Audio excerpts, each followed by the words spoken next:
Good morning.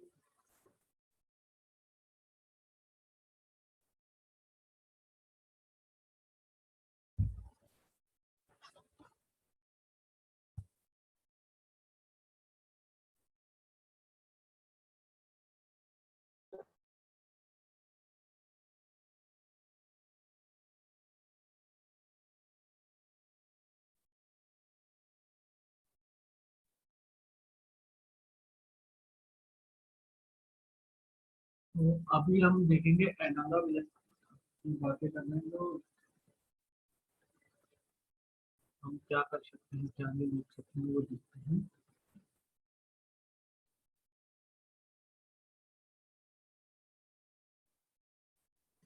तो दो चीजें होती हैं किसी भी सिग्नल्स की, अगर हम बात कर रहे हैं तो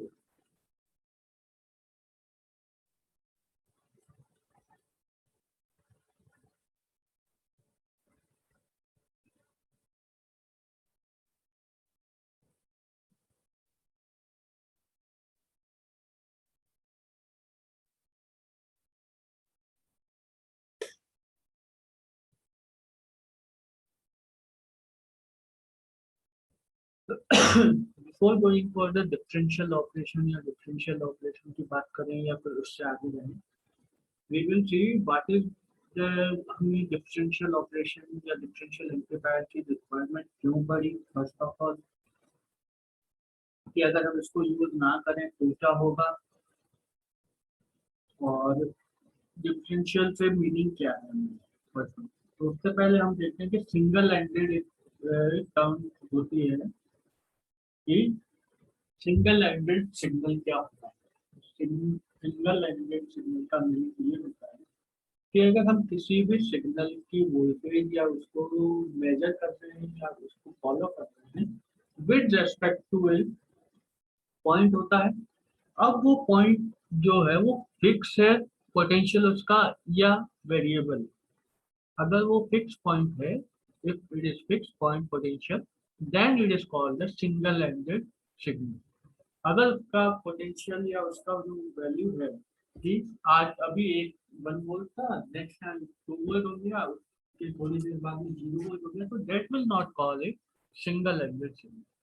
ठीक, हम अभी तक क्या करते आए थे, कोई भी अगर हमें आउटपुट किसी भी का भी वोल्टेज अगर हमें वो करना है, क्या कहते हैं, we have to measure the voltage, we apply plus point of the multimeter to the signal point where we have to measure, and the second is on the ground terminal। यही करते हैं या कोई और कुछ और भी किया जाता है?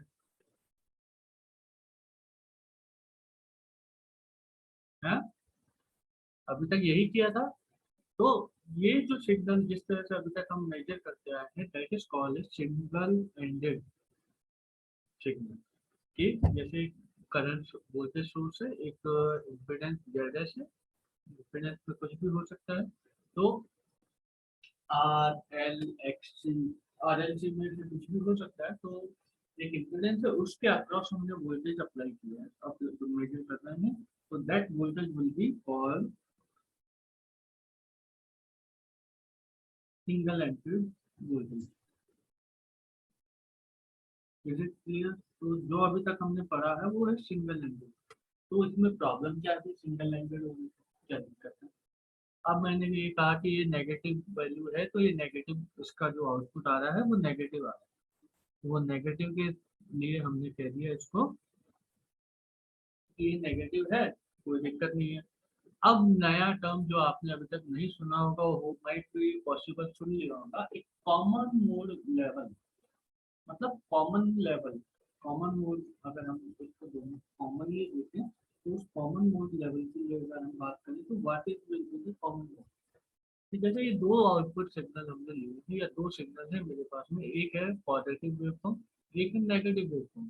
पर ये मैंने सेम ही बना दिया, चलो सेम में भी कोई दिक्कत नहीं होगी, लेकिन इसका जो ये सेंटर पोटेंशियल है जिसके अक्रॉस हम उसको लेके चल रहे हैं, तो that is a centre potential जो है दोनों डिफरेंशियल डिफरेंट सिग्नल्स का वो सेम है। तो उस पोटेंशियल जो है उस पोटेंशियल को कहते हैं क्या, common mode level. Is it clear?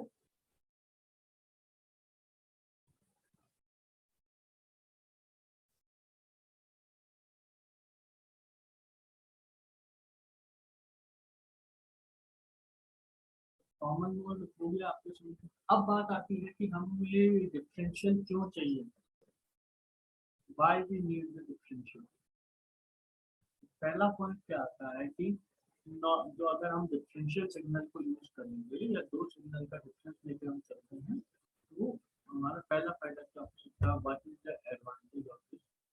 तो इन दिस केस दी पहला है कि higher immunity to environmental noise, कि इम्यूनिटी है इसके पास में, he will be fighting back और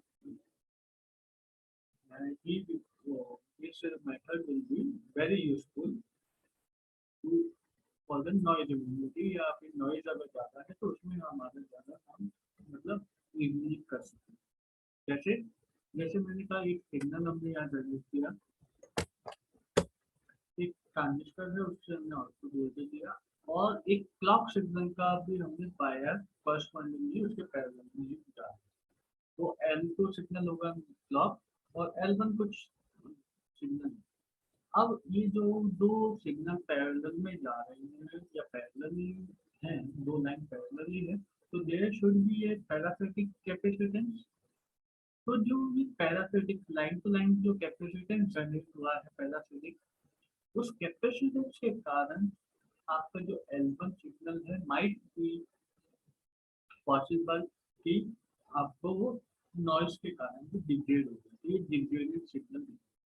तो ये तो था कि पहला पॉइंट कि अगर आपने सिग्नल लिया है तो अगर हम इस L1 की जगह हम दो सिग्नल लेते L2 और L3 और दोनों को एज डिफरेंशियल लेते कि एक तो पॉजिटिव वाला साइकिल ले रहा है और एक नेगेटिव साइकिल ले रहा है, तो और अब हम अगर क्लॉक सिग्नल को सेंटर ले लेते हैं, दोनों सिग्नल के सेंटर एक क्लॉक सिग्नल को फॉलो करते हैं, क्योंकि हमारा सर्किट यही था। तो अभी मैंने कहा L1 है यहाँ L2 है, तो इसके ऊपर ही मैंने एक अपोजिट सिग्नल उसका अपोजिट फेज का एक सिग्नल जनरेट किया आउटपुट पे, जो कि जैसे ये नेगेटिव दे रहा था, ये पॉजिटिव आउटपुट, ये नेगेटिव, इसी तरह का सिग्नल है।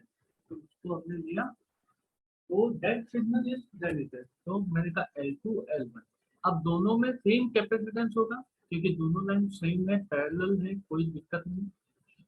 अब जैसे कि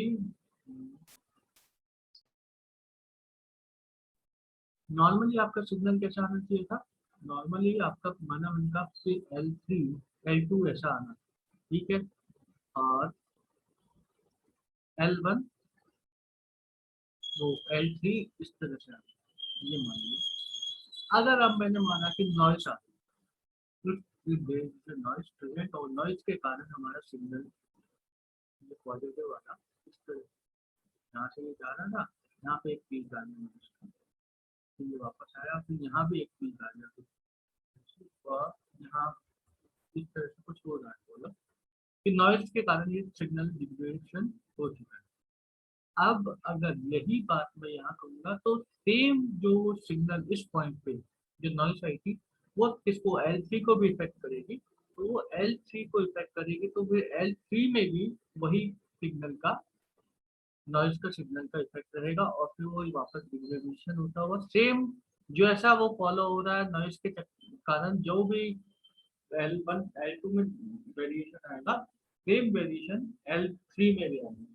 तो अगर अब ये दोनों अपोजिट फेज में है तो ये जो नॉइस वाला जो पार्ट है दैट विल भी है, कोई इम्पैक्ट नहीं करेगा, वो डिटेक्ट हो जाएगा, तो कोई दिक्कत वाली बात नहीं रहेगी। तो ये इससे ये चीज है कि हम क्या कह सकते हैं कि हमारा जो ये सिग्नल है, अगर हम डिफरेंशियल सिग्नल को यूज कर रहे हैं तो डिफरेंशियल सिग्नल दोनों जो सिग्नल है वो सेम अमाउंट में डिस्टर्ब होंगे। कोई भी अगर ट्रांजिशन आता है, ट्रांजिशन प्रोसेस होता है नॉइज, तो it is higher immunity to the environment. तो पहला तो है एडवांटेज का, मान लीजिए। सेकेंड एडवांटेज क्या है कि जो इसकी मैक्सिमम अचीवेबल वोल्टेज स्विंग है वो हम अचीव कर सकते हैं। ये पॉसिबली है कि आप अगर कोई एक ट्रांजिस्टर लेंगे तो उसका गेन जो भी है उसी के अकॉर्डिंगली आप मिनिमम अचीव कर सकते हैं। तीसरा है कि simpler biasing and higher linearity, कि अगर हमें लिनियरिटी भी चाहिए तो it highly linear and simpler in biasing. लेकिन इसका डिसएडवांटेज क्या है कि हम पहला हमारा पहला काम एक सिंगल सर्किट से हो रहा है, लेकिन अब हम क्या करते हैं डिफरेंशियल पेयर बनाने के लिए हमने we have to make to this type of signal, तो एरिया क्या हो जाएगा ऑलमोस्ट डबल हो जाता है या ट्वाइस मान लीजिए, तो एरिया जो है हाई हो जाएगा। लेकिन हम एरिया वाला फैक्टर एक बार अवॉइड कर सकते हैं, क्यों? क्योंकि we are having more advantage other than single amplifier, single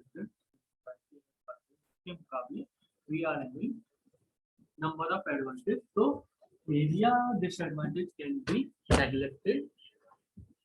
अब अगर हम बात करें कि बेसिक डिफरेंशियल पेयर होता है, it is nothing like that कि दो आपने ट्रांजिस्टर लिए हैं R1 R R RB1 RB2, आप दो रेजिस्टेंस ले लिए, उन दोनों को आपने कनेक्ट कर दिया और दो इनपुट आपने Vin1 और Vin2 अप्लाई किया और ग्राउंड से उसको कनेक्ट कर दिया। अब जो आउटपुट आएगा वो Vout1 और Vout2। तो अगर आप Vin माइनस Vin2 इनपुट ले रहे हैं तो आउटपुट Vout1 माइनस Vout2 होगा। तो उसी के अकॉर्डिंगली आपको एक एम्प्लीफिकेशन ऑपरेशन परफॉर्म करना है। तो अब इसका क्या चक्कर है कि इसमें का हाई रिजेक्शन जो है सप्लाई लेवल वो हमने देख लिया, इसका एक मेन एडवांटेज। अब हम बात करें तो जैसे कि वी इन हमने इस तरह से दिया और वी इन टू इस तरह से दिया, तो वी आउट टू का एक चेंज बनेगा एम्प्लीफिकेशन के बाद और वी आउट वन का भी एक चेंज बनेगा, दोनों का जो मैक्सिमम और मिनिमम लेवल है सेम लेवल है। तो ये कॉमन है, कॉमन मोड का एक लेवल है सीएम लेवल, उसी के accordingly we are getting a signal at the.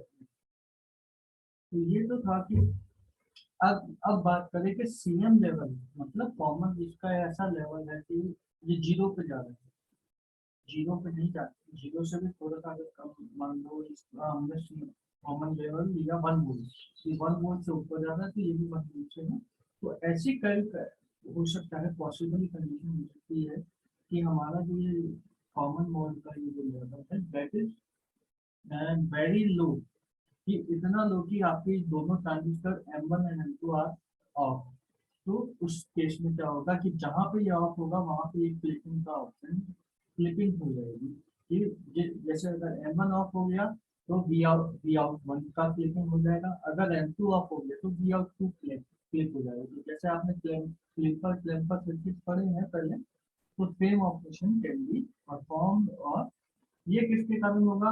It is due to the low common mode level. तो अब इसको हमें क्या करना है कि जो ये कॉमन मोड लेवल है इसकी बाइसिंग से अगर हमें इंडिपेंडेंट होना है तो हम क्या कर सकते हैं? उसको हमें रिजल्ट करने के लिए या उससे हम इंडिपेंडेंट होने के लिए we apply current source at the this point. ये जो ग्राउंड है इसके बाद हम एक करंट सोर्स अप्लाई कर लेते हैं, तो उस करंट सोर्स के बाद में हमारा क्या होगा? We will be getting independent of CM level. अब उसमें कोई भी अगर कॉमन मोड लेवल कुछ भी होगा तो आपका ये ट्रांजिस्टर में कोई क्लिपिंग एक्शन परफॉर्म नहीं होगा। ऑफ ऑन वो अलग बात है, लेकिन कोई क्लिपिंग एक्शन ऑप्शन नहीं है। जैसे आप इसी की बात करें तो ये proper differential amplifier differential circuit बन गए हैं। तो इस डिफरेंशियल सर्किट के लिए हम अगर बात करेंगे तो हमने कहा R1 RB2 बराबर है और ISS है, क्योंकि ये करंट यूजर सोर्स।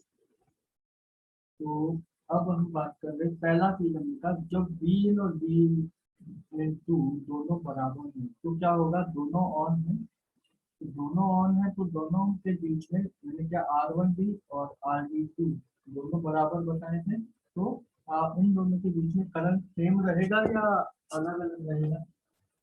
दोनों के बीच जो करंट की वैल्यू है इट विल बी इक्वल। तो आपके पास में ID1 जो करंट है वो इसके थ्रू जो करंट जाएगा ID1 is visible, और here ID2 is visible। तो ID1 एंड ID2 की बात अगर हम करेंगे तो ID1 equal to ID2 equal to ISF by 2। मतलब टोटल करंट क्या है यहाँ पे, ISS की वैल्यू ID1 प्लस ID2। तो अब ये ID1 और ID2 बढ़ाते हैं तो ID1 की बात करेंगे तो क्या होगा, ISF बाई 2। ये तो हो गया कि जब V इन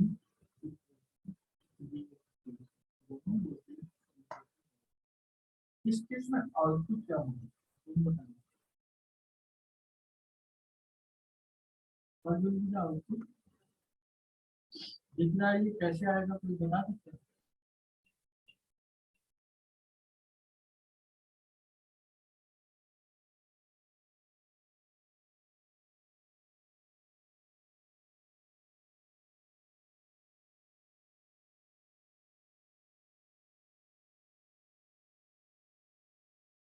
कोमल, हाँ,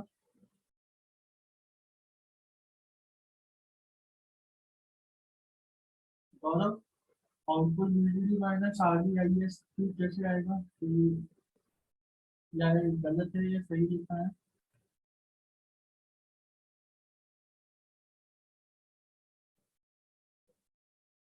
शिवांगी,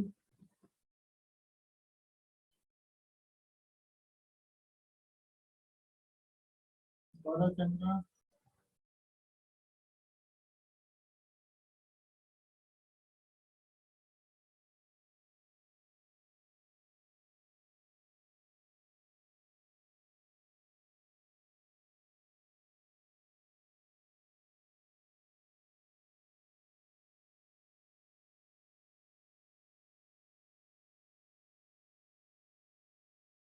अवेलेबल हो या चलेगी?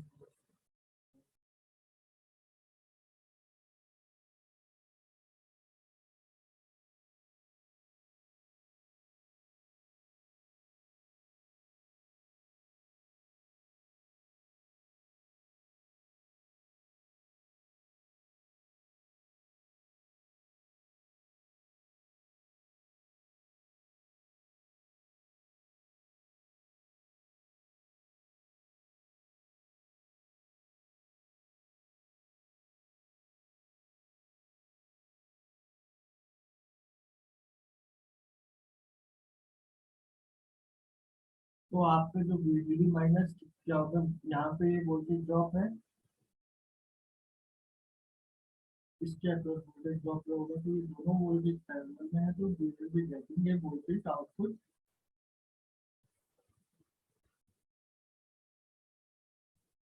क्या होगा, VDD माइनस ID। अगर हम अब इसी सर्किट की एनालिसिस को देखें, क्वालिटेटिव एनालिसिस, तो इसमें हम अभी कुछ वो नहीं कर रहे हैं, we are not combining any equation, we are just following the process, और ये जो हमें पता है कि b into वैल्यू अगर ये है क्या होगा, b into क्या है तो क्या है। तो हमने ये कहा, हम ये कह सकते हैं कि b n माइनस इंटू की वैल्यू हमने अज्यूम किया कि वो माइनस इंफिनिटी से प्लस इंफिनिटी तक जा सकते हैं। तो हमने कहा कि v इन वन बहुत नेगेटिव है एज कम्पेयर है, और v इन टू पॉजिटिव है थोड़ा सा, तो हम मान लेते हैं तो इनका ओवरऑल डिफरेंस क्या आएगा, नेगेटिव आएगा। तो इस केस में हमने कहा कि M1 ऑफ होगा या और M2 will be on, M1 of M2 will be on. तो M1 ऑन ऑफ है तो V आउट 1 क्या होगा, VDD जो कि वो ऑफ है, और V आउट 2 क्या होगा, ID माइनस RD RESS, जो भी इसका करंट का सोर्स का जो वैल्यू है उसके अक्रॉस जो भी ड्रॉप होगा that will be the VDD। अब जैसे ही हम अगर कहते हैं कि हमने V इनको इंक्रीज किया 1 को, इतना किया कि M1 जो है ऑन हो जाए, M1 अगर ऑन हो गया है, M1 ऑन का मीनिंग क्या है कि इट इज ऑन, तो there is a current to this path also. तो अगर हम इसी करंट की बात करें कि इससे भी कोई करंट पास हो रहा है, तो इस करंट की वैल्यू डिक्रीज होगी, इंक्रीज होगी। पहले इससे ISS ज्यादा था क्योंकि ID1 जीरो था, तो अगर अब ID1 की भी कोई वैल्यू है यहाँ पे, तो ISS ये ID2 की वैल्यू क्या होगी, डिक्रीज होगी, इंक्रीज होगी। पहले ISS था, अब ISS से वैल्यू इसकी डिक्रीज होना शुरू हो जाएगी, तो ISS से ये डिक्रीज है स्टार्ट हो जाएगा। तो अब हम क्या करेंगे, वी विल सी कि आपका ID1 plus ID2 equal to ISS। अब ID1 की भी कोई वैल्यू है, कितनी है उससे हमें कोई मतलब नहीं है, we are just making a qualitative analysis. Then ID2 will be decreased or less than ISS, तो आउटपुट V आउटपुट में क्या होगा कि V आउट वन तो डिक्रीज हो जाएगा, क्यों, क्योंकि वहाँ पे एक वोल्टेज ड्रॉप होगा, VDD माइनस ID RD1 और ID1, और यहाँ पे क्या होगा, V आउट टू क्या हो जाएगा, ID2 ID V out V out two will be VDD minus ID2 RD2। अब ये ID2 की वैल्यू पहले थी ISS, अब उससे वो कम हो गई है, तो ये वैल्यू इसकी कम है, तो V आउट टू की जो वैल्यू है that will B start increasing. अब ऐसी एक कंडीशन आए कि V इन भी बराबर है V इन टू के बराबर है, तो उस केस में क्या, उस केस में क्या होगा कि दोनों के बीच में जो करंट जाता है that current will be equal, and this equal current will result in the same output. V1 output is equal to V output is equal to VD minus ID IS2। तो अब अगर हम इस V इन को और positive करते हैं, उससे ज़्यादा करते जाते हैं, तो एक ऐसी स्टेट आएगी कि V इन टू को हमने नेगेटिव में ला दिया है, तो V इन करते, तो आपका जो M1 है, करंट है M1 में वो ज़्यादा रहेगा और M2 का करंट कम हो जाएगा। तो उसके साथ जैसे जैसे M1 का करंट बढ़ेगा तो और M2 का करंट डिक्रीज होगा, तो V आउट वन तो डिक्रीज होना शुरू होगा और V आउट टू इंक्रीज होना शुरू हो जाएगा। पहले V आउट वन VDD था, उससे वो VDD से डाउन होता हुआ हो सकता है कि 5 वोल्ट था, तो वो 4.5 पे आ जाए, 4.3 पे आ जाए, 4.9 पे आ जाए, या फिर 3 की रेंज में है। और अगर V आउट की रेंज स्टार्टिंग रेंज क्या है 3.5 था, तो वो इंक्रीज होते होते VDD तक पहुंच जाए। लेकिन VDD कब पहुंच सकता है, जब ये जो ट्रांजिस्टर M2 है इट बिकम ऑफ, तो ऑफ हो जाए, तो मैंने कहा कि हमने कहा कि M2 ऑफ हो गया है, इस तरह से हमने बाइसिंग की, तो क्या होगा उसमें इसकी वैल्यू कम। तो अभी तक का जो भी हमने एनालिसिस देखा या बात चर्चा की है, उसी को अगर मैं ग्राफ के टर्म में प्लॉट करता हूँ, तो मैंने कहा V N minus one minus V N two की अगर हमको नेगेटिव था, तो ये नेगेटिव कब हो सकता है, जब इसकी वैल्यू नेगेटिव है, तो नेगेटिव है तब नेगेटिव वैल्यू है, तो इसकी वैल्यू वी आउट वन क्या होगा, वी आउट वन ये जो है ये है वी आउट वन,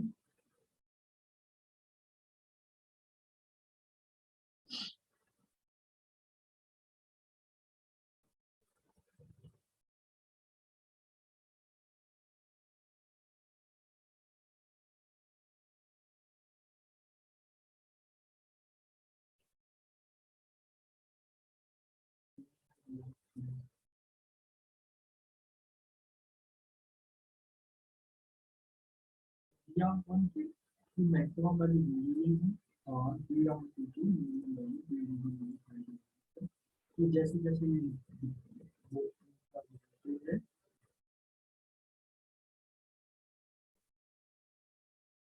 जैसे जैसे हमारा बढ़ता जाएगा, ये कहाँ जाके स्टार्ट होगा, VDD minus ID R S, minus ID R S है, इस सिंगल के लिए अगर हम बात करेंगे तो हमारा जो वोल्टेज है वी आउट वन वो डिक्रीज होकर चला जाएगा एट लास्ट, और वी आउट टू है वो वी को अचीव करेगा। तो मैक्सिमम इसकी वैल्यू हो सकती है वीडीडी और मिनिमम वैल्यू इसकी वीडीडी। तो अगर अब इसी एनालिसिस को हम देखें तो दूसरा हमने कल बनाया, इसमें हमने कहा वी आउट और V out one V out two को लिया और V in minus V in two को लिया। तो इन दोनों के बीच में इसकी मैक्सिमम रेंज क्या है R D I S S, और मिनिमम रेंज है I D R D I S S. ठीक, इनका डिफरेंस कितना मैक्सिमम दिया उसका डिफरेंस कितना जा सकता है I R D I S S positive और नेगेटिव में आई डी आर। तो ये एक कर्व है। तो अब ये जो एनालिसिस किया है हमने, दिस एनालिसिस गिव अस तीन मेजर पॉइंट्स।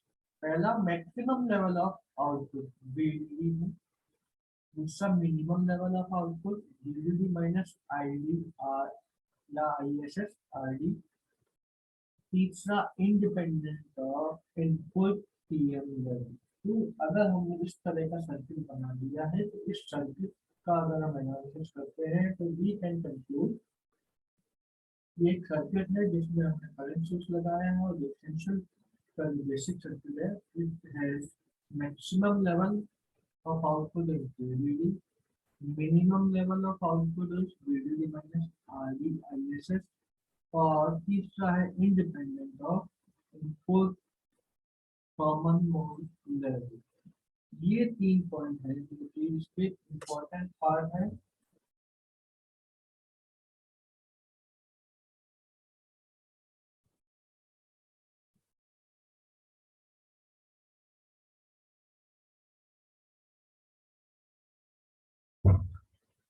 अब बात करें कि हमने ये तो एनालिसिस कर लिया कि आउटपुट की मिनिमम वैल्यू क्या है मैक्सिमम वैल्यू क्या है। तो क्या हम बी इन सी मतलब कॉमन मोड का अगर इनपुट अगर हम दोनों सर्किट पे या दोनों ट्रांजिस्टर पे हम कॉमन एक वोल्टेज लगाते हैं तो उस वोल्टेज का क्या लेवल हो सकता है कि उसकी क्या तो हाइयर वैल्यू हो सकती है और what will be the lower value of this. तो अगर हम इसी चीज के लिए एनालिसिस करना चाहते हैं तो हमने क्या किया, हमने कुछ नहीं, वी हैव अप्लाइड वी इन से मतलब कॉमन मोड वोल्टेज अप्लाई किया इनपुट पे, इसके दोनों ही ट्रांजिस्टर M1 और M2 और दो करंट आरडी और आरडी1 लगाए। अब वीडीडी से इसको स्टार्ट किया। अब हमने क्या किया कि करंट जो था हमारा सोर्स, हमने कहा कि हम उसको रिप्रेजेंट करते हैं ट्रांजिस्टर से जिसके अक्रॉस हमने वोल्टेज लगाया है वीडी और उसका रजिस्टेंस है आर ऑन 3। अब हम बात करेंगे कि हम बी एन की वैल्यू क्या चालू करें। तो अगर हम बी एन को 0 देते हैं, पहला केस हमने कहा बी इन से 0 है तो दोनों ट्रांजिस्टर ऑफ होंगे ऑन होंगे।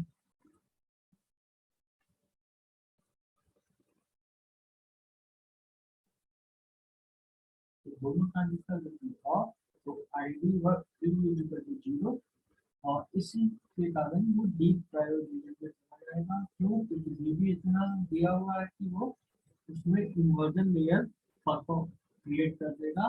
तो ट्रांजिस्टर ऑन तो है लेकिन उसमें से कोई करंट फ्लो नहीं होगी। तो ID1 = ID2 = 0, तो वी आउट 1 वी आउट 2 = 0। ठीक है, अगर हमने अब बात की थी हमने उसको थोड़ा सा पॉजिटिव वोल्टेज दिया, इतना दिया कि जो जो ट्रांजिस्टर्स हैं हमारे M1 और M2 उसका जो थ्रेशोल्ड वोल्टेज है उस थ्रेशोल्ड वोल्टेज से वो वैल्यू ज़्यादा है। जब वही थ्रेशोल्ड वोल्टेज की वैल्यू ज़्यादा है तो क्या होगा, दोनों क्या हो जाएंगे, कंडक्ट करना स्टार्ट कर देंगे और कंडक्शन किसमें होगा, लीनियर। तो लीनियर रीजन में कंडक्शन होगा। तो जस्ट तो जैसे जैसे हम डी को बढ़ाएंगे तो आईडी और 1 और आई इंक्रीज। एक्चुअल में ये जो पॉइंट है ये की पॉइंट, इस पॉइंट का अगर हम वोल्टेज देखेंगे तो that will be follow as accordingly the B input जो भी हमने दिया है कॉमन वोल्टेज उसी के रेशियो फॉलो करता हुआ चलता है। और आपका जो आउटपुट है V1 आउट और V आउटपुट वो VDD से कुछ वैल्यू डाउन हो जाएगा। कितनी IS मतलब जो भी है इन दोनों के बीच में ID1 R1 ID1 RD1 और ID2 RD ये माइनस हो जाएगा इन दोनों में जो हमारे पास में आउटपुट आएगा VDD माइनस ID1 RD और या और V output VDD minus ID2 RD। तो ये दो चीजें जो इसमें इस पॉइंट से दिए हैं। अब हमने कहा कि हमने बी इनिशियल को और हाई वोल्टेज दे दी। जैसे हाई वोल्टेज दिया तो इसका जो है आपका जो VDS3 है ये जो तीसरा ट्रांजिस्टर है ये जो ट्रांजिस्टर जो पॉइंट है VDD सोर्स इसकी वैल्यू एट ऐसा पॉइंट आएगा कि VDS3 विल बी मतलब ट्रांजिस्टर माइनस VDS3 वो उसके थ्रेशोल्ड से वोल्टेज से ज़्यादा होगा तो दैट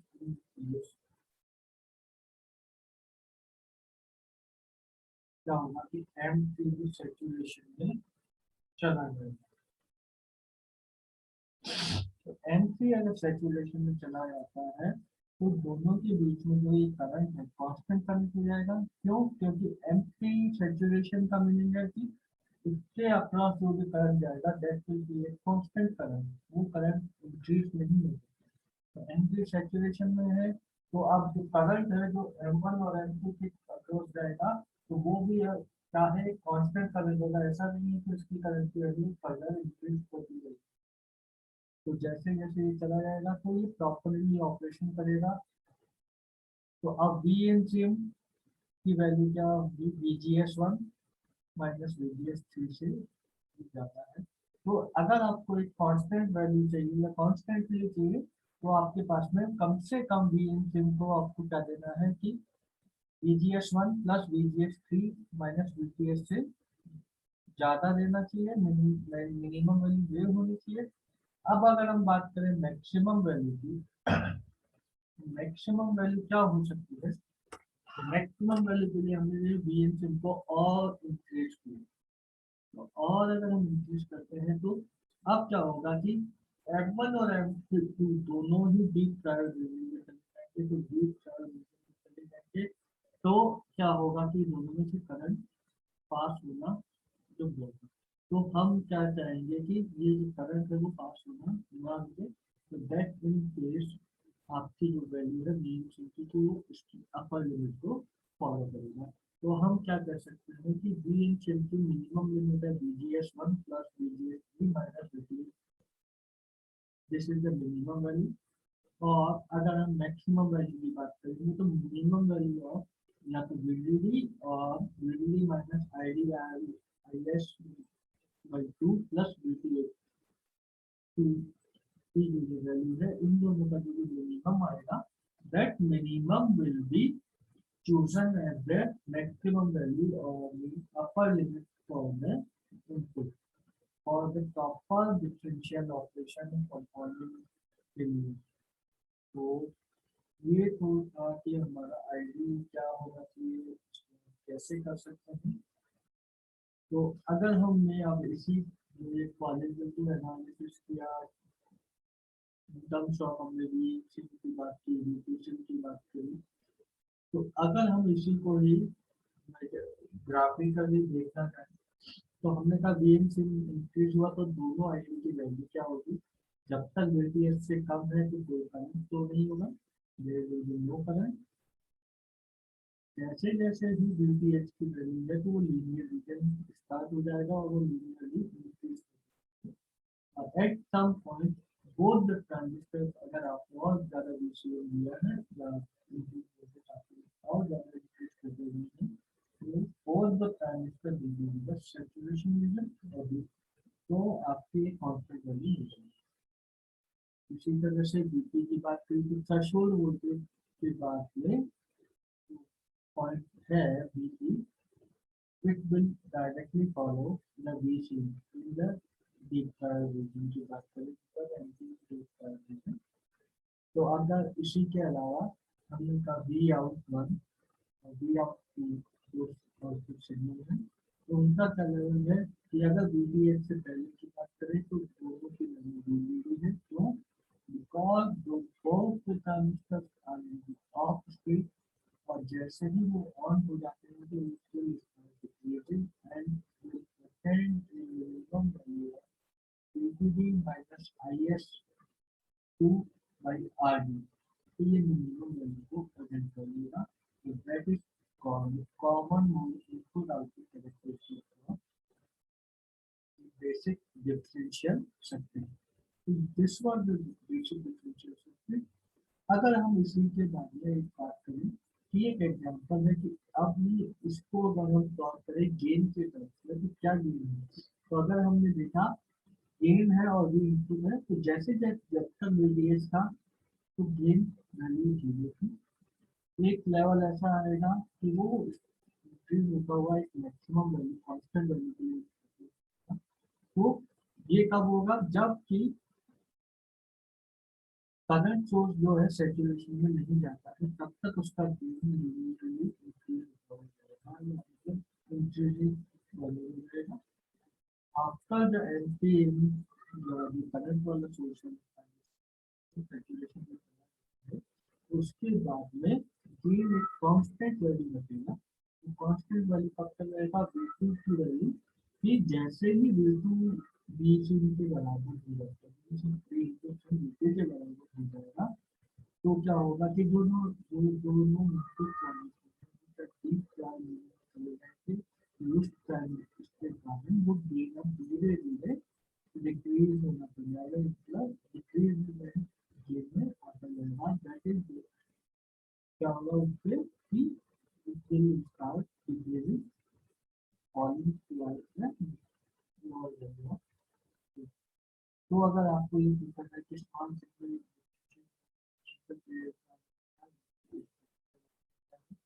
इसको हम किया जाए, तो अगर आप इसी को हम देखें कि आपने कुछ इनपुट दिया तो VPS है, तो ये VPS लेवल से ऊपर है, तो इसी के लिए हम देखिए मैक्सिमम अलाउड आउटपुट जो है वो बता रहे हैं। अप्लाई किया तो फिर दोनों VPH की तरह मतलब प्लस VPH आप देख सकते हैं। क्यों? क्योंकि आपका VDD माइनस VPH इसका स्विंग आएगा VPH की। ये तो है आपका qualitative analysis of the basic differential equation. और अब नेक्स्ट क्लास में करेंगे क्वांटिटेटिव एनालिसिस, यहाँ पे हम देखेंगे कि वी है quantitative that how the equation will govern the expression क्या होगा, उस एक्सप्रेशन का प्लॉटिंग कैसे होगा और उस प्लॉट को क्या समझ के कैसा उसमें देखना है, that will be the different area. तो अभी हमने क्वालिटेटिव एनालिसिस इसका कर दिया। तो if this after this qualitative